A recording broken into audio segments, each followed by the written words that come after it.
اللہ الرحمن الرحیم۔ السلام علیکم ورحمۃ اللہ وبرکاتہ۔ اہلاً وسہلاً اقرا معہد الحافظات بشاور شارع ورثت جماعت دہم اے مضمون مختصر القدوری سبق نمبر 9۔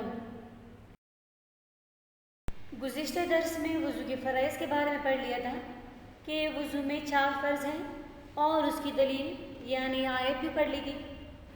اس طرح پھر مسح راس کے بارے میں پڑھ لیا تھا کہ کتنی مقدار فرض ہیں اور اس کی دلیل مغیرہ بن شعبہ کی حدیث تھی۔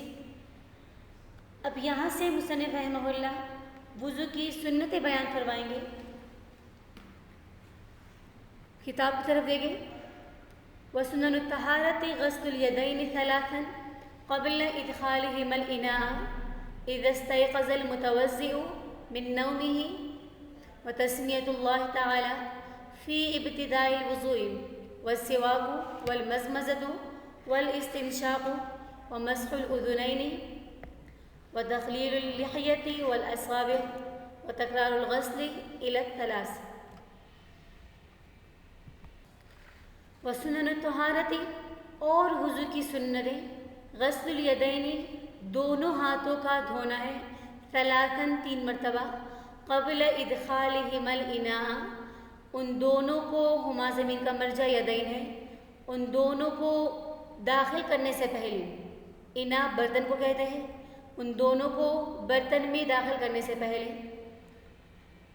غسل الیدین 3 ہاتھوں کا دھونا 3 مرتبہ، دونوں کو برتن میں داخل کرنے سے پہلے، اذا استيقظ المتوضئ جب بیدار ہو جائے متوضئ وضو کرنے والا، من نومہ اپنی نیند سے، وتسمیۃ اللہ تعالی اور بسم اللہ پڑھنا، ثانیہ دوسری سنت ہے، فی ابتداء الوضوء وضو کی ابتدا میں، والسواک اور مسواک کرنا، الثالثہ تیسری سنت ہے، والمزمزۃ اور مزمزہ یعنی کلی کرنا، تو یہ رابعہ چوتھی سنت ہے، والاستنشاق اور ناک میں پانی ڈالنا، استنشاق کرنا، تو یہ الخامسہ 5ویں سنت ہے، ومسح الاذنین اور دونوں کانوں کا مسح کرنا، وتخلیل اللحیۃ اور داڑھی کا خلال کرنا، والاصابع اور انگلیوں کا خلال کرنا،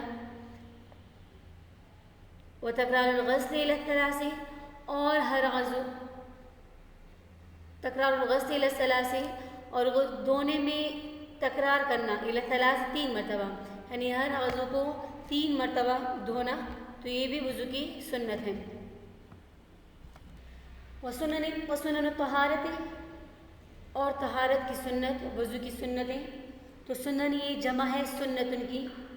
لغوی اعتبار سے سنت کا معنی اس کا اطلاق طریقے پر ہوتا ہے، چاہے مستحسن طریقہ ہو یا غیر مستحسن، کہ نبی علیہ السلام کا ارشاد ہے کہ جس نے اچھا طریقہ ایجاد کیا تو اس کو ثواب اور اس پر عمل کرنے والے کا ثواب بھی اس کو ملے گا قیامت تک، اور جس نے برا طریقہ ایجاد کیا تو اس کا گناہ اور اس پر عمل کرنے والے کا گناہ قیامت تک ملتا رہے گا۔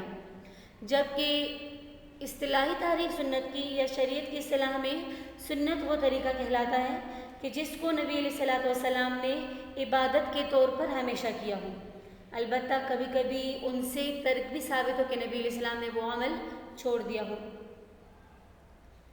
تو امام قدوری رحمہ اللہ نے وضو اور غسل کے فرض ذکر کرنے کے بعد، وضو کے فرض ذکر کرنے کے بعد سنتیں بیان کی، تو سنتیں بیان کر کے اس جانب اشارہ فرمایا کہ وضو میں کوئی واجب چیز نہیں، اگر وضو میں کوئی واجب چیز ہوتی تو فرض کے بعد اسے بیان کرتے اور پھر واجب کے بعد سنت کو بیان کرتے، کیونکہ واجب سنت کے مقابلے میں زیادہ قوی ہوتا ہے۔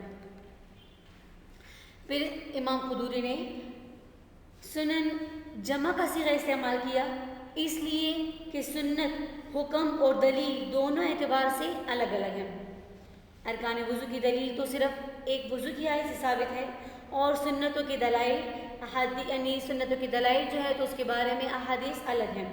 اس کے علاوہ ہر سنت کا نتیجہ اور ثواب بھی الگ ہے، کہ اگر ایک سنت کو ادا کیا اور دوسری کو ترک کر دیا تو ادا کردہ ثواب یعنی ادا کردہ سنت کا ثواب تو ملے گا، اور اس کے برعکس ارکان وضو میں سے کوئی سا ترک ہو گیا تو ثواب ہی نہیں ملے گا۔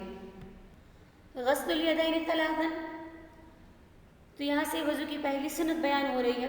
وضو کی تو بہت سی سنتیں ہیں، لیکن پہلی سنت غسل الیدین ثلاثا، ہاتھوں کو دھونا 3 مرتبہ، کیونکہ ہاتھ پاک کرنے کا آلہ ہے، بس آغاز ہی اس کی طہارت سے ہو جائے. اس طرح ابو ہریرہ رضی اللہ عنہ سے روایت ہے، یعنی جو یہاں پر ذکر ہے کہ غسل الیدین ثلاثا قبل ادخالہما الاناء، کہ ہاتھوں کو 3 مرتبہ دھونا کہ جب متوضی وضو کرنے والا نیند سے بیدار ہو جائے. کیونکہ ابو ہریرہ رضی اللہ عنہ کی حدیث میں آتا ہے کہ نبی علیہ السلام نے فرمایا اذا استيقظ احدكم من نومه فلا يغمسن يده في الاناء حتى يغسلها 3 فانه لا يدري اين باتت يده، کہ نبی علیہ السلام نے فرمایا اذا استيقظ، جب بیدار ہو جائے، احدکم، تم میں سے کوئی ایک، من نومه، اپنی نیند سے، فلا یغمسن، تو نہ ڈبوئے اپنے ہاتھوں کو برتن میں، نہ داخل کرے اپنے ہاتھوں کو برتن میں، یہاں تک کہ اپنے ہاتھوں کو 3 مرتبہ دھو لے. فإنه، بس بے شک وہ، لا یدری، نہیں جانتا، این باتت یدہ، کہ اس کے ہاتھ، یعنی اس کے ہاتھوں نے رات کہاں گزاری. تو اس حدیث کی وجہ سے یہ حکم ہے کہ جب نیند سے کوئی بیدار ہو جائے اور وضو کرنے کا ارادہ ہو تو برتن میں ہاتھ ڈالنے سے پہلے ہاتھوں کو دھونا چاہیے. اب یہاں پر جو امام قدوری نے اس میں یہاں پر جو حدیث کے مطابق نیند سے بیدار ہونے کی قید لگائی، تو یہ قید احترازی ہے، اس لیے کہ یہ ہاتھوں کا دھونا نیند سے بیدار ہونے کے ساتھ مخصوص نہیں، بلکہ ہر وہ شخص جو وضو کرے اس کے لیے ہاتھوں کا دھونا مسنون ہے. اس لیے کہ نبی علیہ السلام کا وضو میں ہاتھ سے پہلے، یعنی نیند سے بیدار ہونے کے علاوہ بھی ان سے، نبی علیہ السلام سے یہ طریقہ بھی منقول ہے. تو یہ بات واضح ہے کہ جمہور فقہاء اس کے قائل ہے کہ نیند سے بیدار ہونا خواہ دن میں ہو یا رات میں ہو، حکم یکساں ہے کہ نیند سے بیدار ہونے کے بعد ہاتھوں کو دھویا جائے. البتہ حضرت امام احمد رحمہ اللہ کے نزدیک دن میں نیند سے بیدار ہونے پر مستحب ہے ہاتھوں کا دھونا، جبکہ رات میں نیند سے بیدار ہونے پر وجوب کا حکم ہے. اگلی سنت وتسمیۃ اللہ تعالیٰ فی ابتداء الوضوء، اور شروع میں، وضو کے شروع میں اللہ تعالیٰ کا نام لینا، تو یہ بھی وضو کی سنت ہے. تو تسمیہ یعنی بسم اللہ پڑھنے کے بارے میں 3 مذاہب ہیں. پہلا مذہب اصحاب ظواہر کا، کہ ان کے نزدیک تسمیہ شروع میں پڑھنا، بسم اللہ شروع میں پڑھنا یہ واجب ہے. جبکہ دوسرا مذہب اسحاق بن راہویہ کا، کہ ان کے نزدیک تسمیہ کو شروع میں پڑھنا یہ واجب ہے، اور جان بوجھ کر چھوڑنے کی صورت میں وضو کا اعادہ ضروری ہے، اور سہواً ترک کی صورت میں اعادہ وضو واجب نہ ہوگا. جبکہ تیسرا مذہب حنفیہ، مالکیہ، شافعیہ کے نزدیک تسمیہ علی الوضو واجب نہیں، بلکہ یہ سنت یا مستحب ہے. جو حضرات وضو میں بسم اللہ کے واجب ہونے کے قائل ہیں، تو ان کی دلیل یہ حدیث کہ نبی علیہ السلام نے فرمایا لا وضوء لمن لم یذکر اسم اللہ علیہ، کہ اس شخص کا وضو نہیں جو بسم اللہ وضو کے شروع میں نہ پڑھے. تو فرماتے ہیں قائلین جو کہ وجوب کے قائل ہے کہ اس حدیث میں لا نفی جنس کے لیے ہے، یعنی بغیر تسمیہ کے وضو نہیں ہوگا. جبکہ اس حدیث کا جواب احناف یعنی ائمہ ثلاثہ کی طرف سے یہ دیا جاتا ہے کہ حدیث میں فضیلت وضو کی نفی کی گئی ہے، یعنی بغیر بسم اللہ پڑھنے کے تو وضو ہو جائے گا، لیکن وہ وضو افضل نہیں ہوگا. جہاں تک باقی ائمہ کا تعلق ہے جو کہ اس کے سنت ہونے کے قائل ہے کہ یہ سنت ہے، ان کی دلیل یہ کہ بہت سے صحابہ کرام، مثلا حضرت عثمان رضی اللہ عنہ، اس طرح حضرت علی رضی اللہ عنہ نے نبی علیہ السلام کی وضو کا طریقہ بیان کیا، پوری تفصیل سے وہ طریقہ بیان کیا ہے، اور اس میں کہیں بھی بسم اللہ کا ذکر نہیں ملتا. اگر تسمیہ پڑھنا واجب ہوتا شروع میں تو ان حدیث میں اس کا ذکر ضرور ہونا چاہیے تھا. حدیث میں اس کا ذکر نہیں، تو اس سے معلوم ہوتا ہے کہ تسمیہ شروع میں پڑھنا واجب نہیں بلکہ سنت ہے. والسواک والمضمضۃ، اور مسواک کرنا، تو مسواک کرنا بھی وضو کی سنت میں سے ہے. یعنی مسواک کرنے پر نبی علیہ السلام کی مواظبت ثابت ہے، نبی علیہ السلام سے اس پر ہمیشگی ثابت ہے. اس کے علاوہ نبی علیہ السلام کا ارشاد ہے کہ اگر مجھے اپنی امت کی مشقت کا خیال نہ ہوتا، مشقت کا خوف نہ ہوتا ان پر، تو میں اپنی امت کو یہ حکم دیتا کہ ہر وضو کے وقت مسواک کریں۔ مسواک کی سنت ہونے کے سلسلے میں 3 اقوال منقول ہیں۔ پہلا قول تو یہ کہ مسواک سنن وضو میں سے ہے، کہ وضو کی سنتوں میں سے مسواک ہے، اور اکثر احناف اسی کے قائل ہیں۔ جبکہ دوسرا قول یہ کہ سنن نماز میں سے ہے، اور اکثر شوافی اس کے قائل ہے کہ نماز کی سنتوں میں سے وضو کرنا۔ جبکہ تیسری سنت سنن دین میں سے ہے۔ مسواک کے سلسلے میں بہت سی فضیلتیں آئی ہیں۔ صحیح کی روایت میں آتا ہے کہ نبی علیہ السلام نے فرمایا، وہ نماز جو مسواک کر کے پڑھی جائے، اس نماز کے مقابلے میں جو مسواک نہ کر کے پڑھی جائے اس سے 70 گنا زیادہ فضیلت رکھتی ہے۔ اس طرح حضرت عائشہ رضی اللہ عنہا سے مروی ہے کہ نبی علیہ السلام نے فرمایا، مسواک سے منہ صاف ہوتا ہے اور اللہ تعالیٰ کی رضا حاصل ہوتی ہے۔ اور اس طرح مسواک کے کئی فوائد اور بھی بیان ہوئے ہیں، جس میں سے علماء فرماتے ہیں کہ اس کا سب سے ادنا درجہ تو یہ ہے، ادنا فائدہ یہ کہ اس سے منہ کی بدبو دور ہوتی ہے، اور اعلیٰ فائدہ اس کا یہ کہ مرتے وقت انسان کو، مسلمان کو کلمہ شہادت کی توفیق حاصل ہوتی ہے۔ والمزمزہ والاستنشاق، اور مزمزہ یعنی کلی کرنا، تو احناف کے نزدیک کلی اور استنشاق میں افضل طریقہ یہ ہے کہ 3 بار کلی کریں اور ہر بار اس کے لیے نیا پانی لیں۔ اس طرح ناک میں پانی پہنچانے کے لیے بھی 3 دفعہ ناک میں پانی پہنچائے اور ہر دفعہ کے لیے نیا پانی لیں۔ تو کلی اور ناک میں پانی پہنچانا دونوں کو سنت مؤکدہ قرار دیا گیا ہے، بلکہ حضرت امام مالک رحمہ اللہ تو انہیں فرض قرار دیتے ہیں، لیکن صحیح مسلک کے مطابق انہیں ترک کر دینا باعث گناہ ہے، کیونکہ سنت مؤکدہ بدرجہ واجب ہوا کرتی ہے، یعنی اس کا درجہ واجب کے بقدر ہوا کرتا ہے۔ ومسح الاذنین، اور دونوں کانوں کا مسح کرنا، تو یہ بھی وضو کی سنت ہے۔ اب یہاں پر یہ مسئلہ ہے کہ کیا کانوں کے مسح کے لیے نیا پانی لیا جائے گا، یا سر کا جو مسح کیا ہو تو اس سے جو باقی پانی رہ جائے اسی سے مسح کر لیا جائے۔ تو اس کے بارے میں 2 مذہب ہیں۔ پہلا مذہب امام ابو حنیفہ رحمہ اللہ اور امام مالک رحمہ اللہ کے نزدیک سر کے مسح کے لیے، کانوں کے مسح کے لیے سر کے مسح کا ہی پانی کافی ہے، یعنی جو تری ہاتھ پر رہ گئی ہو تو اسی طریقے سے کانوں کا مسح کر لینا کافی ہے، یہ سنت ہے۔ جبکہ امام شافعی رحمہ اللہ کے نزدیک نئے پانی سے کانوں کا مسح کرنا مسنون ہے۔